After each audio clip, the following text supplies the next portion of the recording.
بسم اللہ الرحمن الرحیم۔ السلام علیکم میرے محترم ناظرین و سامعین۔ ایک دفعہ سلطان صلاح الدین ایوبی رحمۃ اللہ علیہ کو خبر ملی کہ فلسطین میں ایک حکیم بہت مشہور ہوا ہے۔ سلطان معظم اس کی جو سب سے زیادہ قابلیت ہے وہ یہ ہے کہ کسی بھی مریض کا چاہے وہ اس کے پاس بیٹھا ہو یا اپنے گھر پر موجود ہو، اگر کوئی شخص اس مریض کا صرف کپڑا لے کر اس حکیم کے پاس چلا جائے تو وہ کپڑے کو سونگھ کر ہی اس مریض کا علاج کر سکتا ہے۔ اور ایسا اتفاق نہیں ہوا، بلکہ ہزاروں مریض ایسے ہیں جن کو صرف اور صرف اپنے کپڑے کی بنیاد پر اللہ تبارک و تعالیٰ کی ذات نے شفا دے دی ہے۔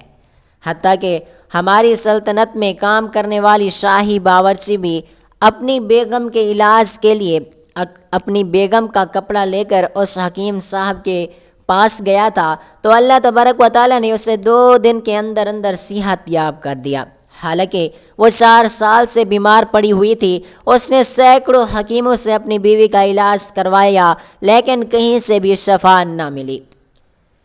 یہ سنتے ہی سلطان صلاح الدین ایوبی رحمۃ اللہ علیہ حیران رہ گئے۔ آپ نے کہا یہ کیسے ممکن ہو سکتا ہے؟ یا تو یہ کوئی ڈھونگی حکیم ہے اور یا پھر یہ کوئی اللہ کا ولی حکیم ہے۔ اتنے میں سلطان صلاح الدین ایوبی رحمۃ اللہ علیہ نے شاہی باورچی کو بلایا اور اس سے ساری روادات پوچھی تو شاہی باورچی نے بتایا کہ میری بیوی کے پیٹ میں مسلسل 4 سال سے درد تھا۔ میں نے سینکڑوں حکیموں کو چیک کروایا لیکن کہیں سے بھی شفا نہ ملی، اور آخر کار جب میں نے اس حکیم صاحب کا سنا تو بے دلی کے ساتھ ایک دن شام کے وقت میں اس حکیم کے پاس جا پہنچا اور اس کو اپنی بیگم کی قمیض دی تو اس نے نہ جانے اپنے ہونٹوں پر کیا پڑا۔ پڑھنے کے بعد میری بیگم کی قمیض کو سونگھا اور مجھے اس نے جڑی بوٹیوں سے بنائی گئی دوا دی۔ سلطان معظم، میرے لیے معجزہ تب ہوا جو صرف 1 گھنٹے بعد ہی میری بیوی کی آدھی طبیعت بالکل ٹھیک ہو گئی۔ صرف اور صرف 2 دن کی دوا کھانے کے بعد میری بیگم بالکل تندرست پھر رہی ہے اور آج اس بات کو 2 ماہ ہو چکے ہیں۔ اللہ پاک کے فضل و کرم سے میری بیوی بالکل ٹھیک ہے۔ سلطان نے جب شاہی باورچی سے تصدیق کر لی تو ان کی حیرت کا کوئی ٹھکانہ نہ رہا۔ انہوں نے وزیر سے کہا کہ بہت جلد ہم اس حکیم کے پاس جائیں گے اور اس کی قابلیت کو چیک کریں گے، لیکن میرا دل نہیں مانتا کہ کوئی شخص اتنا بھی قابل ہو سکتا ہے۔ وقت گزرتا رہا اور سلطان اپنی جنگی کارروائیوں میں مصروف رہے اور وہ اس حکیم کو بھول چکے تھے۔ ایک دن جب سلطان اپنی زوجہ کے ساتھ دسترخوان پر بیٹھ کر کھانا کھا رہے تھے، کھانا کھانے کے بعد جیسے ہی سلطان اپنے حجرے سے نکلے تو ان کا وزیر ان کے پاس آیا اور سرگوشی زدہ آواز میں انہیں کچھ بتانے لگا۔ جیسے جیسے وزیر ان کو بتاتا جا رہا تھا ویسے ویسے سلطان کے چہرے کے تاثرات بدلتے جا رہے تھے۔ سلطان بالکل خاموش ہو چکے تھے۔ وزیر نے اپنی بات ان کے گوش گزاری کی اور جانے کی اجازت مانگی۔ سلطان نے سر اس بات میں ہلا کر انہیں جانے کے لیے بول دیا۔ جیسے ہی وزیر جانے لگا، سلطان نے پیچھے سے آواز دی، کہنے لگے جا کر اپنا بھیس تبدیل کر لو، اور ہمارے کچھ سپاہیوں کو بھیس تبدیل کرنے کے لیے بول دیا گیا۔ ہم لوگ ابھی ہی اس میت کے پاس جائیں گے اور معلوم کریں گے کہ آخر کیا بات ہے۔ سلطان کا حکم فوراً ہی بجا لایا گیا۔ وزیر سر اس بات میں ہلا کر جا چکا تھا۔ سلطان بھی اپنے شاہی لباس کو اتار کر ایک معمولی سا لباس زیب تن کرنے کے لیے جا چکے تھے۔ تھوڑی دیر بعد سلطان ایک بادشاہ کے لباس کے بجائے ایک معمولی سے مسافر کا لباس پہن کر محل سے باہر آ گئے تھے۔ باہر ہی ان کے چند سپاہی اور وزیر بھی معمولی لباس میں کھڑے ہوئے تھے۔ ان لوگوں کے بھی نیچے ان لوگوں کی تلواریں موجود تھیں تاکہ اگر کوئی بھی معاملہ خراب ہو تو وہ اپنا دفاع کر سکیں۔ فوراً سلطان نے گھوڑے پر بیٹھ گئے تھے اور ان کے ساتھ آگے پیچھے ہو کر سپاہی اور وزیر بھی اپنے اپنے گھوڑے پر سوار ہو گئے تھے۔ وہ لوگ محل سے تھوڑی دیر ایک کچی آبادی کی جانب جا رہے تھے۔ یہاں سے بھی انہیں اس حکیم کی قابلیت کے بارے میں جاننے کا موقع ملا۔ اطلاع ملی اطلاع ملی تھی کہ وہاں ایک حکیم رہتا ہے جس کا نام ممتاز علی ہے۔ وہ حکیم بہت قابل اور ذہین تھا۔ اس کے اندر سب سے انوکھی خاصیت ایک یہ موجود تھی کہ وہ لوگوں کا مرض ان کے کپڑے سونگھ کر بتا دیتا تھا۔ بہت سے لوگ دور دراز سے اس مریض کے پاس کپڑے لے کر آتے تھے، اس کا علاج لے کر جاتے تھے اور شفا پاتے تھے۔ وہ حکیم ایک ہفتے کے اندر اس مریض کو بالکل ٹھیک کر دیتا تھا، جو کئی سال سے مریضوں کو صحت یاب کرنے کے پیشے سے جڑا ہوا تھا، اور اس کے بدلے وہ نہایت ہی معقول معاوضہ لیتا۔ کسی بھی امیر انسان کو دیکھ کر اپنی نیت تبدیل نہیں کرتا تھا، بلکہ اس سے بھی وہی معاوضہ لیتا تھا جو عام انسان سے وہ لیتا تھا۔ یہ باتیں اس کے بارے میں پورے جہاں میں مشہور تھیں۔ لیکن اچانک ہی اسے ایک ایسا مرض ہو گیا تھا جس کا علاج اس کے پاس بھی موجود نہیں تھا۔ ایک موذی مرض کی وجہ سے اس کا انتقال چند ہی روز میں ہو گیا، لیکن اب اس کا جنازہ اس کے گھر میں پڑا ہوا تھا، لیکن کوئی بھی اس کا جنازہ دفنانے کے لیے نہیں آ رہا تھا۔ صبح سے شام ہو چکی تھی اور ابھی تک اس کی میت کو کسی نے چھوا بھی نہیں تھا۔ سب لوگ ہی اس کے جنازے پر تھو تھو کر رہے تھے۔ کوئی زانی بول رہا تھا تو کوئی شرابی بول رہا تھا۔ سلطان کو جب یہ بات معلوم ہوئی تو وہ بے چین ہو گئے۔ لوگوں کے اس رویے کے بارے میں سنتے ہی سلطان کو معلوم ہوا کہ یا تو وہ حقیقی طور پر کوئی ڈھونگی حکیم بابا تھا، لیکن لوگوں کو اب اس کی اصلیت سامنے آئی ہے، اس لیے وہ اس حکیم سے نفرت کر رہے ہیں، اسے گالیاں دے رہے ہیں، یا ایسی کیا وجہ ہو سکتی ہے کہ اس حکیم کی شہرت اس قدر زیادہ تھی تو اس کے مرنے کے بعد وہ بالکل بھی بدنام زمانہ شخصیت بن کر رہ گئی، کیونکہ وہ صرف اور صرف حکیم نہیں بلکہ ایک مسلمان تھا، اور ایک مسلمان کا فرض ہے کہ اپنے بھائی کو عزت کے ساتھ پکاریں، نہ کہ اس کی اتنی زیادہ بے عزتی کریں۔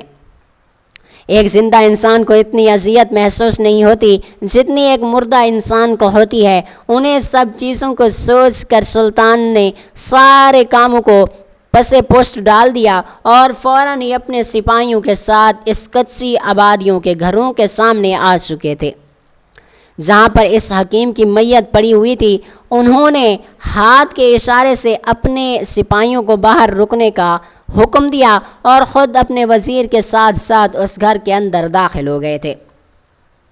وہ گھر بہت عالیشان گھر نہ تھا، وہ گھر بلکہ عالیشان گھر نہ تھا، 2 کمروں پر مشتمل ایک چھوٹا سا گھر تھا، ایک چھوٹا سا برآمدہ جہاں سامنے حکیم ممتاز علی کی میت رکھی ہوئی تھی، اور وہ آنکھیں موندے اللہ کو پیارے ہو چکے تھے۔ میت کے بالکل عین سامنے حکیم کی بیوی سائرہ نسیم بال کھولے ان کی میت کے آگے بین کر رہی تھی۔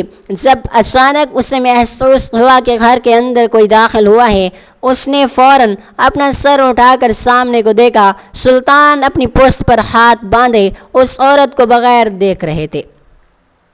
اچانک ہی وہ عورت غصے کے عالم میں سلطان کو دیکھ کر پھٹ پڑی، کہنے لگی کہ کیوں آئے ہو تم لوگ یہاں پر؟ کتنی بے عزتی تم سب لوگ میرے مرے ہوئے شوہر کی کر چکے ہو۔ اب کیا وجہ ہے جو تم لوگ مزید میرے شوہر کو بولنے کے لیے آ گئے ہو؟ تم سب احسان فراموش ہو۔ جب تک وہ حیات تھے تم لوگوں کے کتنے کام آتے رہے، تب کسی ایک انسان کو بھی توفیق نہ ہوئی کہ میرے شوہر کو آ کر سرزنش کریں کہ وہ یہ کام نہ کریں، اور اب سب باپ بن کر میرے شوہر کی بے عزتی کیے جا رہے ہیں۔ ایک مرے ہوئے انسان کی اتنی بے حرمتی کسی کو زیب نہیں دیتی۔ میں کسی کو بھی معاف نہیں کروں گی۔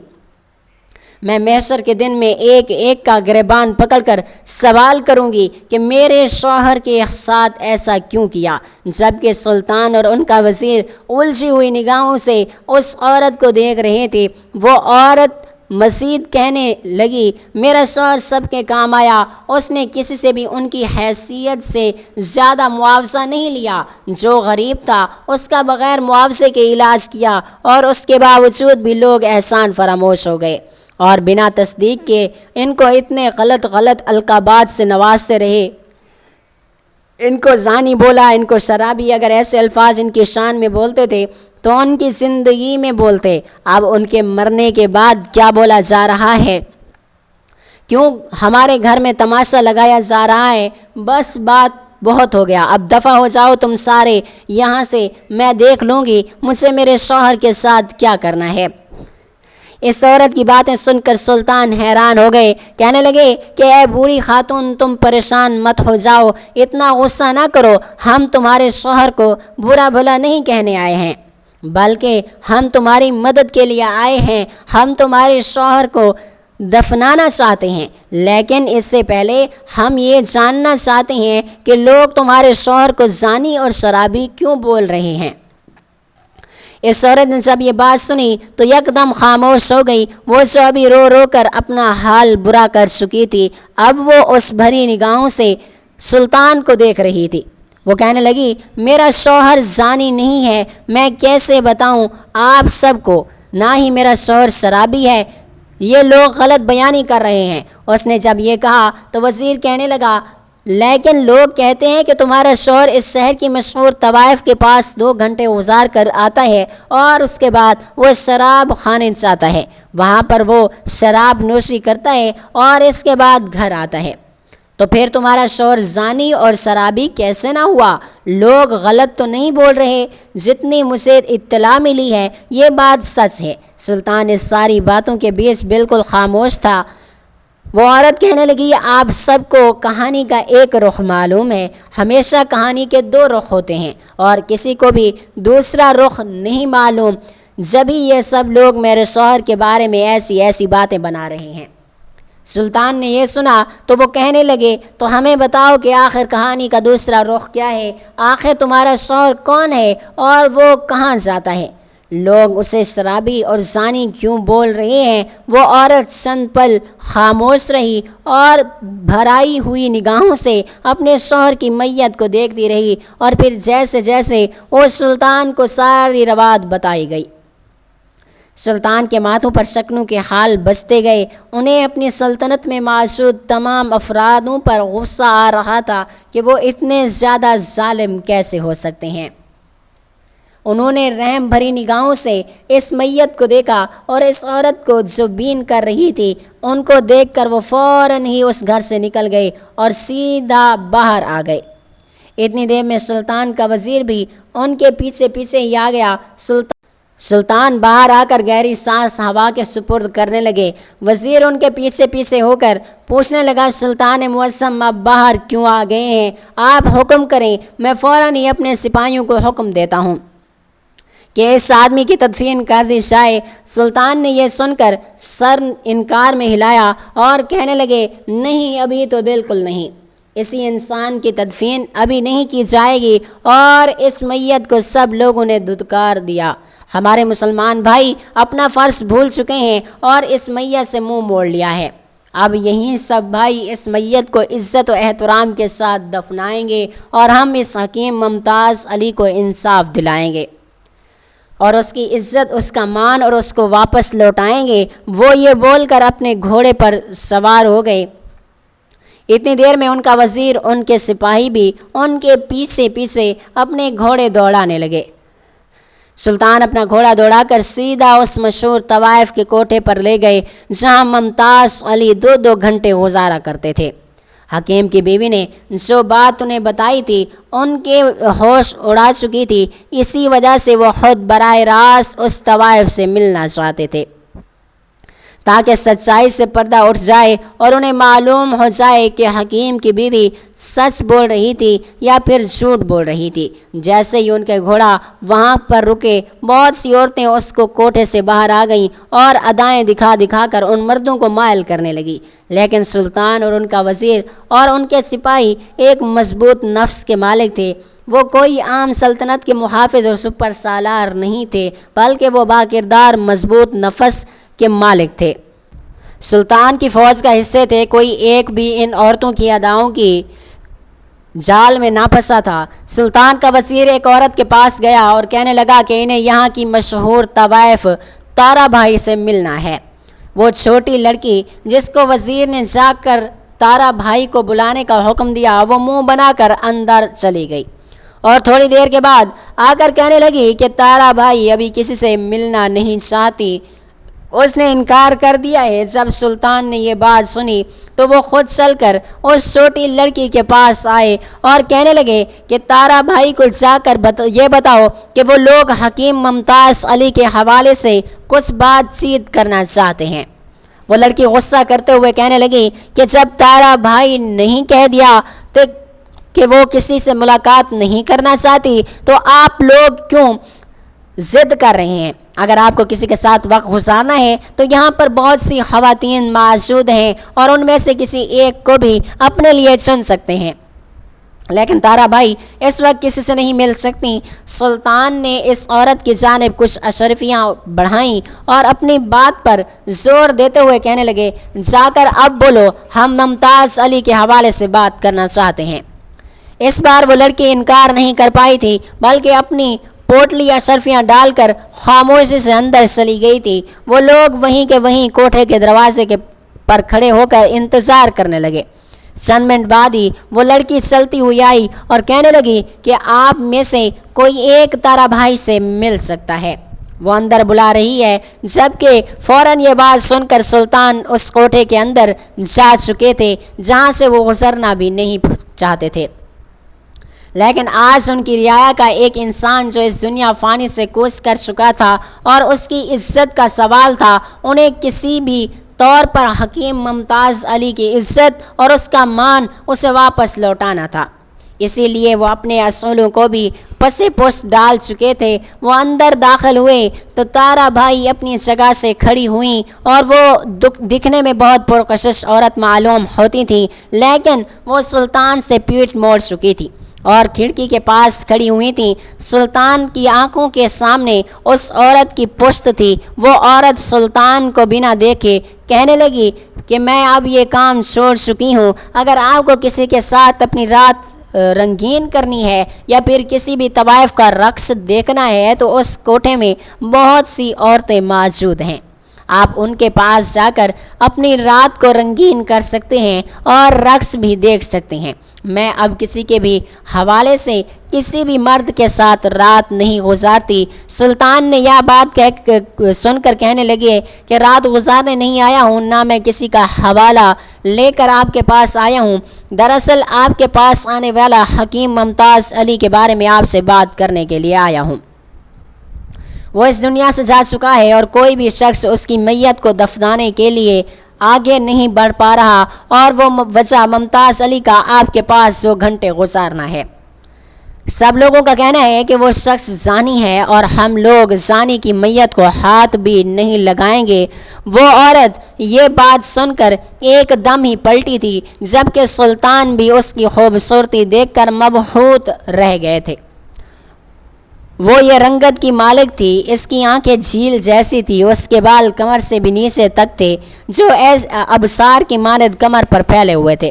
وہ سلطان کی جانب دیکھتے ہوئے کہنے لگی کہ یہ کیسے ہو سکتا ہے؟ وہ تو کل رات ہی میرے پاس سے ہو کر گئے تھے، کل رات تک تو وہ بالکل صحت یاب تھے، اب وہ کیسے انتقال کر سکتے ہیں؟ اس عورت کی آواز میں دکھ کا عنصر موجود تھا، اس کی جھیل جیسی آنکھیں یکدم بھیگ سی گئی تھیں۔ جبکہ یہ منظر دیکھ کر سلطان حیران رہ گئے تھے۔ وہ کہنے لگے تمہیں اس بات کا اتنا افسوس کیوں ہو رہا ہے؟ وہ تمہارے لیے ایک گاہک تھا جو مر چکا ہے، تو اس بات سے تمہاری آنکھیں کیوں بھیگ گئی ہیں؟ تو یہ طوائف کہنے لگی کہ آج اگر میں اس گھٹیا کام سے باز آ چکی ہوں تو یہ صرف اور صرف اس حکیم ممتاز علی کی وجہ سے۔ وہ اکثر یہاں آیا کرتا تھا، وہ جس لڑکی کے ساتھ بھی 2 گھنٹے گزارتا اس کو اس طرح قائل کرتا کہ وہ لڑکی اس گناہ سے باز آ جاتی، اور اس شخص کی وجہ سے سینکڑوں لڑکیوں کی زندگیاں سنور رہی ہیں۔ بالکل اسی طرح جب وہ شراب خانے پر جاتا تو وہاں پہ شراب کی بوتلیں خریدتا اور انہیں ضائع کر دیتا۔ وہ اپنی حکمت سے حاصل ہونے والی کمائی کا 3/4 حصہ طوائف کے راشن پانی اور شراب کو ضائع کرنے پر خرچ کرتا تھا۔ پھر وہ طوائف روتے ہوئے کہنے لگی اگر آپ سچ پوچھیں تو اس پوری کائنات میں مجھے اس سے اچھا انسان نہ کبھی دکھا نہ کبھی ملا، وہ اخلاق کے لحاظ سے بھی انتہائی شاندار انسان تھا۔ یہ سننا تھا کہ سلطان نے اس طوائف سے کہا کہ میری آپ سے گزارش ہے کہ آپ اس کوٹھے کو بند کر دیجیے، اور ان طوائفوں کو جب تک کوئی کام نہیں مل جاتا تب تک سرکاری خزانے سے ان وظائف مقرر کر دیے جاتے ہیں۔ اس عورت نے وعدہ کیا کہ آج کے بعد ہم اس برائی سے دور ہو جائیں گے۔ سلطان اپنی انہی قدموں پر واپس لوٹے اور پورے قبیلے کے سامنے اس حکیم ممتاز علی کے طوائف خانے اور شراب خانے جانے کی تمام وجوہات بیان کی تو گاؤں والے سر جھکائے شرمندہ کھڑے تھے۔ پھر تمام قبیلے والوں نے سلطان صلاح الدین ایوبی اور حکیم ممتاز علی کی بیوی سے معافی مانگی تو اچانک سلطان نے کہا کہ میری بڑی حسرت تھی کہ میں اس حکیم صاحب سے ملتا، لیکن شاید خدا کو منظور نہیں تھا، کیونکہ اس طرح کے قابل لوگ دنیا میں بہت کم پیدا ہوتے ہیں۔ یہ تمہارے اس قبیلے کے لیے ایک فخر کا مقام ہے جسے خود تم لوگ بدنام کر رہے ہو۔ اکثر لوگوں کی آنکھیں بھیگ چکی تھیں، اور اس کے بعد سلطان صلاح الدین ایوبی رحمۃ اللہ علیہ نے اس حکیم کا جنازہ پڑھایا اور اپنے ہاتھوں سے قبر میں اتارا۔ سلطان صلاح الدین ایوبی کے دور حکومت میں مصر کے اندر ایک ریحان بن اصغر نامی آدمی کافی عرصے سے شادی شدہ تھا، مگر اس کی بیوی بانس تھی اور بچے پیدا نہیں کر سکتی تھی۔ بے شمار حکیموں اور دائیوں کو دکھایا، لیکن سبھی نے مایوس کن خبر دی کہ یہ عورت بچہ پیدا کرنے کے قابل نہیں ہے۔ ایک دن اس کی بیوی نے اس سے کہا کیوں نہ آپ دوسری شادی کر لیں، شاید وہ آپ کو ایسے بچے دے جو آپ کا نام زندہ رکھے، آپ کی نسل بڑھ سکے اور آپ کے اس دنیا میں وارث بنے۔ شوہر نے جواب دیا کہ نہیں میری پیاری بیوی، تم دونوں کے درمیان جھگڑے اور حسد پیدا ہو جائیں گے اور گھر کا سکون تباہ اور برباد ہو جائے گا۔ بیوی نے جواب دیا کہ نہیں میرے سرتاج، میرے پیارے شوہر، میں آپ سے بہت زیادہ محبت کرتی ہوں اور آپ کی دوسری بیوی کا احترام کروں گی اور اس کو اس گھر میں پوری عزت دوں گی، اور اگر مجھے اس کی غلامی بھی کرنی پڑی تو میں ضرور کروں گی، لیکن آپ کو شکایت کا کوئی موقع نہیں دوں گی۔ ہمارے درمیان کوئی مسئلہ نہیں ہوگا، لہٰذا آپ دوسری شادی کر لیں۔ شوہر نے منع کیا تو بیوی نے ضد پکڑ لی کہ نہیں آپ دوسری شادی کریں، میرا بھی دل کرتا ہے کہ ہمارے آنگن میں چھوٹے ننھے منھے بچے کھیلیں اور کودیں، ان کا گھر میں شور شرابہ ہو، بچوں کی شرارتیں دیکھوں۔ آخرکار شوہر نے بیوی کی بات مان لی اور کہا میں تجارت کے سلسلے میں سفر پر جا رہا ہوں اور دوسری بستی میں کوئی ایک پاک دامن عورت ملی تو وہیں شادی کروں گا تاکہ تم دونوں کے درمیان کوئی جھگڑا نہ ہو۔ شوہر تاجر کے بہانے سفر پر گیا اور چند دن بعد رات کے وقت واپس آیا اور اس کے ساتھ ایک بڑی مٹی کی بنی ہوئی گڑوی تھی جو بظاہر عورت جیسی لگتی تھی، جسے اس نے خاص طور پر بنوایا ہوا تھا، یعنی مٹی کا بنا ایک ڈھانچہ کہہ لیں، جس کے 2 بازو اور 2 ٹانگیں اور سر پر ایک گڑوی رکھی ہوئی تھی۔ پھر اس نے عورت کے کپڑے پہنا کر اسے ایک کمرے میں رکھا اور اسے چادر سے ڈھانپ دیا۔ پھر اس نے اپنی پہلی بیوی کو بتایا کہ یہ اس کی دوسری بیوی ہے جو سفر سے تھکی ہوئی ہے، اسے آرام کرنے دو کیونکہ اس کی طبیعت ناساز ہے اور کل میں تمہارا تعارف کرواؤں گا۔ اگلے دن فجر کی نماز ادا کر کے صبح شوہر کام پر چلا گیا اور شام کو جب واپس آیا تو اپنی پہلی بیوی کو روتے ہوئے پایا جس نے پورا گھر سر پر اٹھا رکھا تھا۔ شوہر نے پوچھا تم کیوں رو رہی ہو؟ بیوی نے جواب دیا کہ وہ عورت جو تم لے کر آئے ہو، یعنی کہ تمہاری دوسری بیوی، اس نے مجھے برا بھلا کہہ دیا ہے اور میری بے عزتی بھی کی ہے۔ میں نے دوپہر کو اسے کھانا بنا کر دیا، جب اس نے کھانا کھا لیا تو بعد میں نے اسے صرف اور صرف اتنا کہا کہ آج تم برتن دھو لو، لیکن اس نے مجھے 100 باتیں سنائی اور میری بے عزتی کی۔ یہ تو مجھ سے ہاتھا پائی کرنے کو آئی تھی، لیکن میں نے صبر سے کام لیا۔ اس نے میری اتنی بے عزتی کی ہے، مجھے گالیاں دی ہیں جو کہ میں برداشت نہیں کر سکی۔ شوہر بڑا حیران ہوا اور کہا میں اپنی بیوی کی بے عزتی اور برداشت نہیں کر سکتا، ابھی اسے سبق سکھاتا ہوں۔ پھر شوہر نے ایک موٹی لاٹھی لی اور اس گڑیا کو زور زور سے مارا جس سے وہ ٹوٹ گئی اور حقیقت واضح نظر آنے لگی۔ یہ دیکھ کر بیوی حیران زدہ رہ گئی۔ جب اسے سچائی معلوم ہوئی تو اسے اپنی جھوٹی شکایت پر شرم آنے لگی۔ اس کا دل کر رہا تھا کہ کہیں چلو بھر پانی لے کر اس میں ڈوب کر مر جاؤں۔ کچھ دیر بعد شوہر نے اسے مخاطب کرتے ہوئے پوچھا، میں نے اسے سبق سکھا دیا ہے، کیا اب تم مطمئن ہو؟ بیوی نے شرمندگی سے جواب دیا، مجھے الزام نہ دو میرے پیارے شوہر، میں معافی چاہتی ہوں، لیکن میں جان چکی ہوں کہ سوتن کا ہونا مشکل ہوتا ہے، چاہے وہ مٹی کی بنی ہوئی گڑیا ہی کیوں نہ ہو۔